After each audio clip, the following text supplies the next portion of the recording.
Hello everyone, welcome back to my channel. I am Anushka. इस video में हम class 12 geography का एक नया चैप्टर स्टार्ट करेंगे, चैप्टर नंबर 6 सेकेंडरी एक्टिविटी। इससे पहले हमने पढ़ा था कि प्राइमरी एक्टिविटी क्या होता है। प्राइमरी एक्टिविटी मैं आपको पढ़ा चुकी हूँ कि प्राइमरी एक्टिविटी क्या होता है। जब मैंने आपको प्राइमरी एक्टिविटी पढ़ाया था ना, तब मैंने आपको बताया था कि कोई किसी भी कंट्री के जो पीपल वर्क परफॉर्म करते हैं जिससे वो मनी अर्न करते हैं, वो उस कंट्री की इकोनॉमिक एक्टिविटीज हो जाती है।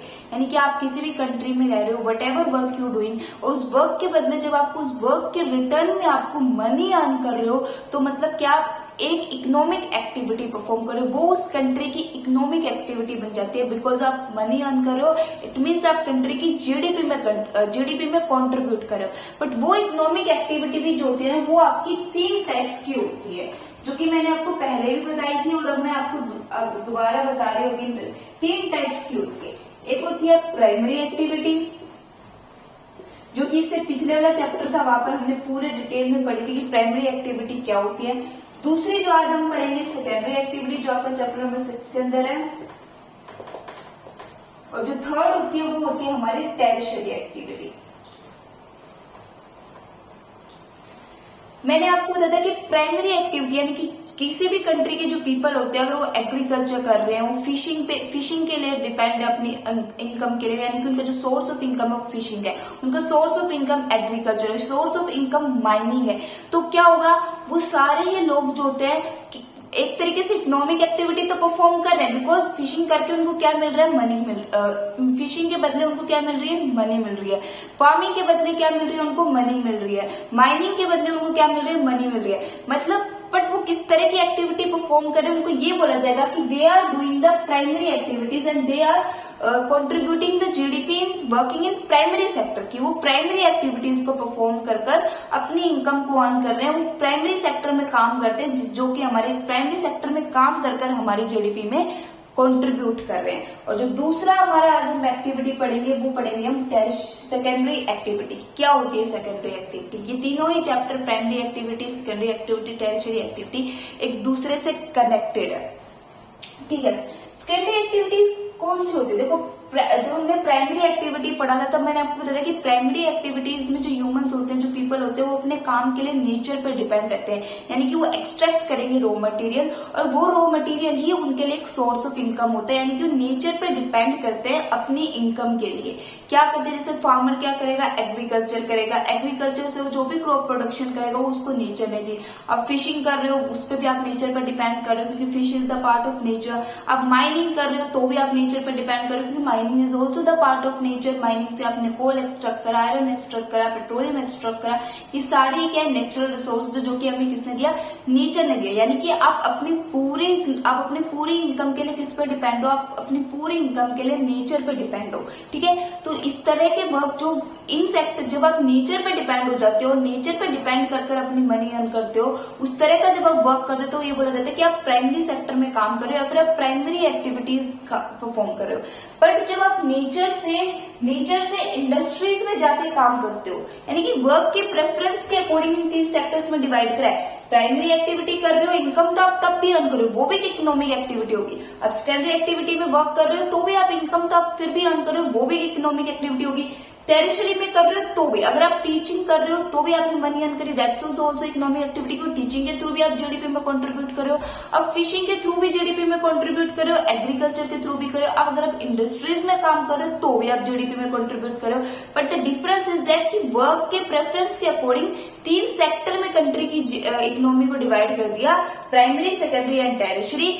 जो भी नेचर पे डिपेंड रहेगा अपने काम के लिए, जो नेचर पे डिपेंड रहेगा सोर्स ऑफ इनकम के लिए, यानी कि जो नेचर से रिलेटेड वर्क करेगा और उससे अपना पैसा अर्न करेगा, तो ये बोला जाएगा कि वो प्राइमरी सेक्टर में काम कर रहा है। जो भी इंडस्ट्रीज में वर्क करेगा, इंडस्ट्रीज के अंदर अपना काम करेगा, इंडस्ट्रीज पे डिपेंड रहेगा अपनी मनी को अर्न करने के लिए, कहा जाएगा कि वो सेकेंडरी सेक्टर में काम कर रहा है। और जो भी teaching, doctor, skill related work करेगा, ये स्किल रिलेटेड वर्क करके अपनी इनकम अर्न करेगा और जीडीपी में कंट्रीब्यूट करेगा, तो उसको बोलता है कि वो टेरिशरी सेक्टर में वर्क करता है। बिकॉज जो किसी भी, जैसे इंडिया की जो जीडीपी है वो 3 सेक्टर पे डिपेंड है। इंडिया की जीडीपी जब कैलकुलेट होती है ना, ग्रोस डोमेस्टिक प्रोडक्ट और ग्रोस डोमेस्टिक इनकम, तो वो तीनों सेक्टर का कंट्रीब्यूट देखा जाता है कि इसमें तीनों सेक्टर का कंट्रीब्यूट देखा जाएगा कि प्राइमरी सेक्टर ने कितना कंट्रीब्यूट करा, सेकेंडरी सेक्टर ने कितना करा, टेरिशरी ने कितना करा। अगर प्राइमरी सेक्टर मान लो 50% कंट्रीब्यूट कर रहा है तो ये दिखा रहा है कि इस कंट्री के जो लोग हैं, इस कंट्री की 50% पॉपुलेशन जो होती है वो प्राइमरी एक्टिविटीज परफॉर्म करती है, यानी कि एग्रीकल्चर, माइनिंग, एग्रीकल्चर होगी, माइनिंग होगी, फिशिंग होगी, इस तरह की एक्टिविटी परफॉर्म करके इस कंट्री की इकोनॉमी चल रही है। फिर अब अगर आपका 20% आपका सेकेंडरी सेक्टर में आ गया तो ये दिखाई देता है कि 20% लोग जो है इस कंट्री के वो इंडस्ट्रीज में वर्क कर रहे हैं, और जो बाकी का आपका बच गया 30%, तो 30% लोग जो होते हैं वो टेरिशरी सेक्टर में काम कर रहे हैं, यानी कि 30% लोग जो होते हैं वो teaching, doctor, skill related work जो होता है इस कंट्री में करते हैं। तो इस तरीके से यानी कि आपकी कंट्री की जो जीडीपी है वो कंट्रीब्यूट होती है, या जीडीपी जो होती है वो तीनों सेक्टर मिलके कंट्रीब्यूट करते हैं। तीनों सेक्टर का देखा जाता है कि किस सेक्टर ने कितना कंट्रीब्यूट हमें करके दिया। वर्क परफॉर्मेंस के अकॉर्डिंग इस इकोनॉमिक एक्टिविटीज को 3 सेक्टर में डिवाइड कर दिया। मैंने आपको पूरा इंट्रोडक्शन इसलिए दिया है कि आपको डिफरेंस समझ में आए कि प्राइमरी एक्टिविटी, सेकेंडरी एक्टिविटी और टेरिशरी एक्टिविटी में ये हमें 3 सेक्टर में क्यों डिवाइड करा गया। क्योंकि आप अगर मैंने आपको बताया कि बस किसी भी कंट्री की इकोनॉमी कैसे चलेगी, उस कंट्री में वर्क करने वाले लोग कितने उस कंट्री में लोग काम करते हैं। बट अगर एक फार्मर है, एक फार्मर फार्मिंग करके एग्रीकल्चर कर रहा है तो काम तो वो भी कर रहा है। अगर आप इंडस्ट्रीज में काम कर रहे हो तो काम तो आप भी कर रहे हो, यानी कि इंडस्ट्रीज में अगर आप काम कर रहे हो तो इंडस्ट्रीज में आपको काम करके बदले में आपको मनी मिलेगी, और वो मनी क्या मिल रही है, आपकी जीडीपी में कंट्रीब्यूट करे, इनडायरेक्टली आप जीडीपी में कंट्रीब्यूट करो। आप टीचिंग कर रहे हो फिर भी आप जीडीपी में कंट्रीब्यूट करो। But the difference is that कि आपकी वर्क परफॉर्मेंस के अकॉर्डिंग आपको 3 अलग अलग सेक्टर्स में डिवाइड कर दिया गया है कि प्राइमरी सेक्टर में ये लोग काम करते हैं, सेकेंडरी सेक्टर में ये लोग काम करते हैं, और टेरिशरी सेक्टर में ये लोग काम करते हैं। अब हम पढ़ते हैं हमारे सेकेंडरी एक्टिविटी की। सेकेंडरी एक्टिविटीज क्या होती है, देखो, the activity which convert the raw material into the finish product. जो एक्टिविटीज रॉ मटेरियल को फिनिश प्रोडक्ट में कन्वर्ट करती है उसको बोलते हैं हम सेकेंडरी एक्टिविटी, या फिर मैन्युफैक्चरिंग सेक्टर भी बोल दिया जाता है। सेकेंडरी एक्टिविटी का जो दूसरा नाम है वो याद रखना, सेकेंडरी एक्टिविटी का जो दूसरा नाम है वो है मैन्युफैक्चरिंग सेक्टर। इसको या फिर मैन्युफैक्चरिंग एक्टिविटी भी बोल देते हैं, या फिर मैन्युफैक्चरिंग सेक्टर, या फिर इंडस्ट्रियल एक्टिविटी भी बोल देते हैं। क्या होता है प्राइमरी एक्टिविटी, क्या करते हैं, हमें रॉ मटेरियल प्रोवाइड करते हैं। प्राइमरी एक्टिविटी में जो फार्मर होगा वो एग्रीकल्चर के थ्रू, यानी कि फार्मिंग के थ्रू में क्रॉप को प्रोड्यूस करके देगा। वो क्रॉप क्या रहेगी, जैसे कि फार्मर हमें रॉ मटेरियल प्रोवाइड करेगा। उस रॉ मटेरियल को जो फिनिश प्रोडक्ट में कन्वर्ट करने तक का काम है वो कौन करेगी, वो हमारी सेकेंडरी एक्टिविटी करेगी। यानी कि रॉ मटेरियल को फिनिश प्रोडक्ट में जो कन्वर्ट करेगा वो कौन करेगा, हमारा सेकेंडरी एक्टिविटी।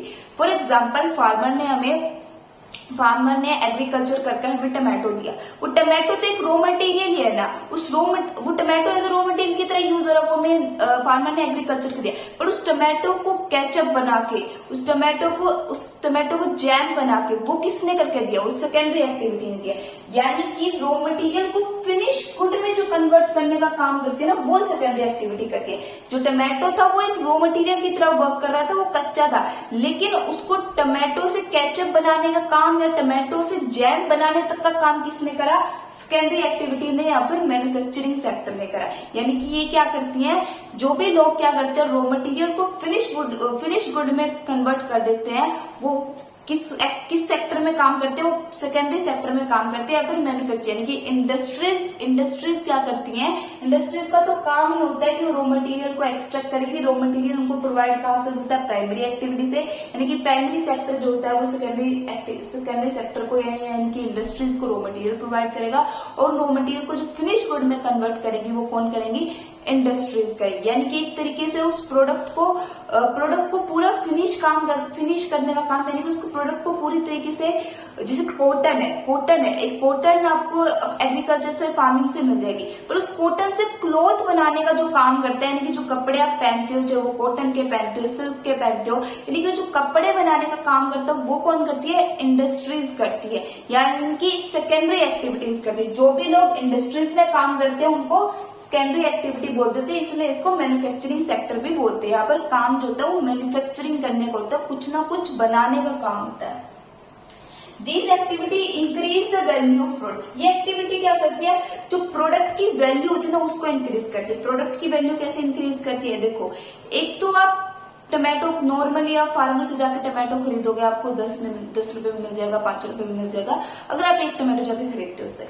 पर उस टमाटो से आपने केचप बना दिया, उस टमाटो से आपने पूरा जैम बना दिया, तो वही टमाटो जो आपको नॉर्मली 5 या 10 रुपीज में मिल जाता था, उस टमाटो जब आप जैम का डब्बा लेने जाओगे या फिर जैम का बॉक्स लेने जाओगे, वो आपको कितने में मिलेगा? 100 रुपीज में मिलेगा, 50 रुपीज में मिलेगा। यानी कि रॉ मटेरियल को फिनिश गुड में कन्वर्ट करके उसमें वैल्यू एडिशन का जो काम किया है, उनके प्राइस बढ़ाने का जो काम किया, वो किसने करा है? सेकेंडरी एक्टिविटीज ने करा है या फिर मैन्युफैक्चरिंग सेक्टर ने करा है। जैसे कि कॉटन है, आप नॉर्मली कॉटन खरीद लाओ आप फार्मर से जाके, आपको कितनी सस्ती मिल जाएगी, पर उस कॉटन से क्लॉथ बनाकर, वही कॉटन से क्लॉथ बनाकर आपको बेचा जाता है 1000 रुपए के, 2000 के सूट बेचती है, या फिर आप कैसे तो 2-3 हजार की जींस बेची जाती है उस कॉटन से। लेकिन नॉर्मली आप फार्मर से जाके कॉटन खरीद लो, आपको ज्यादा से ज्यादा 100 रुपए में मिल जाएगी, चलो 200 में मिल जाएगी, लेकिन उस 100-200 रुपए की कॉटन से आपको 1000, 2000, 3000 तक के सूट बेचे जाते हैं। यानी कि उसमें जो वैल्यू एडिशन का काम हो गया, वो किसने करा? मैन्युफैक्चरिंग सेक्टर ने करा। The worker engage are called the blue collar worker, इसीलिए इनको ब्लू कॉलर वर्कर भी कहा जाता है। देखो जो प्राइमरी सेक्टर में काम करते हैं, जब मैंने आपको प्राइमरी एक्टिविटी पढ़ाया था तब मैंने आपको बताया कि जो प्राइमरी सेक्टर में काम करते हैं उसको रेड कॉलर वर्कर कहते हैं। ऐसे ही जो मैन्युफैक्चरिंग सेक्टर या फिर सेकेंडरी एक्टिविटीज में काम करते हैं उनको ब्लू कॉलर वर्कर बोलते हैं। क्यों? क्योंकि इंडस्ट्रीज में ज्यादातर आप देखोगे लोग इंडस्ट्रीज में जो पीपल है ज्यादातर ब्लू कलर की ड्रेस पहनते हैं, इसलिए इनको ब्लू कलर वर्कर बोलते हैं। ऐसे ही जो टेरिटरी एक्टिविटी में लोग, टेरिटरी एक्टिविटी में जो पीपल वर्क परफॉर्म करते हैं उनको अलग तरीके के वर्कर बोला जाता है, उनको गोल्डन कॉलर वर्कर भी कहा जाता है, पिंक कॉलर भी बोला जाता है, व्हाइट कॉलर भी बोला जाता है। वो उनके वर्क परफॉर्मेंस के अकॉर्डिंग उनको डिवाइड कर दिया जाता है। It is the connecting the path between the field to the market. Yes, this is the most important. ये इस एक्टिविटी की सबसे इम्पोर्टेंस है जो इसको इम्पोर्टेंट बना देती है। क्यों किसी कंट्री के लिए सेकेंडरी एक्टिविटी इतना इम्पोर्टेंट है? ये क्या रहती है? फील्ड और मार्केट के बीच में जो पाथ होता है ना, जैसे फील्ड और जो मार्केट के बीच में जो कनेक्ट जो उनको करता है ना, फील्ड और मार्केट को, वो कौन करता है? सेकेंडरी एक्टिविटी कनेक्ट करती है। कैसे?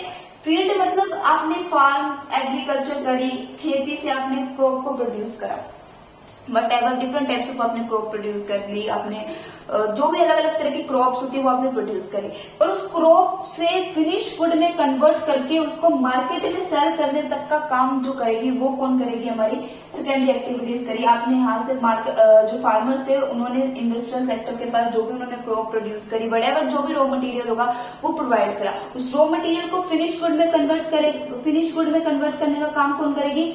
सेकेंडरी एक्टिविटी करेगी, ठीक है, फिनिश प्रोडक्ट में। और फिर उस फिनिश प्रोडक्ट को मार्केट में सेल कर, फिनिश प्रोडक्ट को मार्केट में तो मार्केट में सेल करने तक पहुंचाने तक का काम करती है। इसलिए इन दोनों के बीच में एक कनेक्टिंग पाथ होता है। अगर फार्मर रॉ मटेरियल दे इंडस्ट्रियल सेक्टर को और इंडस्ट्रियल सेक्टर उस रॉ मटेरियल को फिनिश गुड में कन्वर्ट ना करे, तो मार्केट में जाके क्या बिकेगा? मार्केट में जाके क्या बिकेगा? कुछ नहीं बिकेगा। मार्केट में तो फिनिश प्रोडक्ट की ज्यादा वैल्यू ना as compare to the raw material की। आयरन आपने एक्सट्रैक्ट कर लिया, आपने माइनिंग के थ्रू आयरन एक्सट्रैक्ट कर लिया, आपने माइनिंग के थ्रू पेट्रोलियम एक्सट्रैक्ट कर लिया, पर उस पेट्रोलियम से पेट्रोल बनाने तक का काम तो करा जाएगा। पेट्रोलियम से पेट्रोल बनेगा जब भी तो उसकी वैल्यू बनेगी, और उसकी वैल्यू बनेगी तभी तो उसको मार्केट में बेचा जाएगा ना। आपने माइनिंग से आयरन एक्सट्रैक्ट कर लिया, पर उस आयरन एक्सट्रैक्ट करके आपने आयरन से जो भी आपका स्टील, आयरन एंड स्टील जो भी प्रोडक्ट है वो नहीं बनाया। अगर आपके पास आयरन एंड स्टील प्रोडक्ट नहीं होंगे तो मार्केट में कैसे बिकेगा? तो इसीलिए ये एक कनेक्टिंग पार्ट होता है। फील्ड को मार्केट से जो कनेक्ट करता है वो कौन करता है? हमारी सेकेंडरी एक्टिविटी करती है। अब आता है मैन्युफैक्चरिंग। इसको मैंने कहा ना कि इसको मैन्युफैक्चरिंग सेक्टर भी बोल दिया जाता है, सेकेंडरी एक्टिविटी भी बोल देता है, इंडस्ट्रियल सेक्टर भी बोल देता है। क्यों? क्योंकि इसके अंदर जो होता है वो कुछ ना कुछ मैन्युफैक्चर करते हो।